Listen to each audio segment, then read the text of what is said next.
Hey guys, in this video I'm going to show you how to set up work schedules in monday.com. If you find this video helpful, please consider to like this video and subscribe to my channel.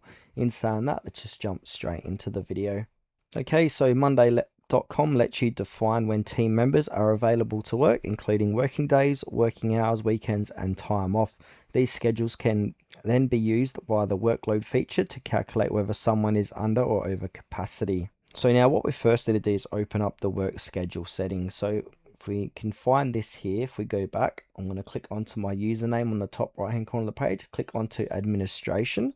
Then from here on the left hand side under general, we can click onto work schedule. Now this is in beta, and basically this is where admins can create and manage work schedules inside of here.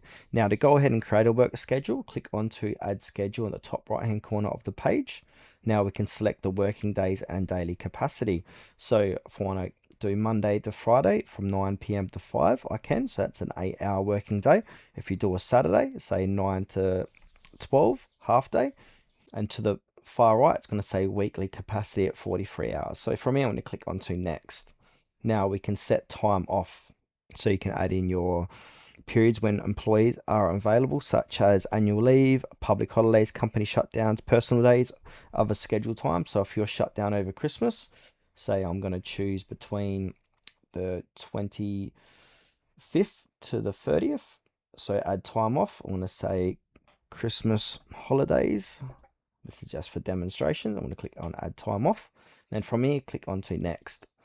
Now we can assign teams to this schedule, so search for teams to assign to this schedule. So go ahead and click onto that and assign your teams. Then from here, click onto the right, finish. So this is the new schedule I just created inside of here. So if we want to go ahead and edit the schedule, we can click on the three dots, click on edit schedule, and we can edit stuff here if you did make any mistakes.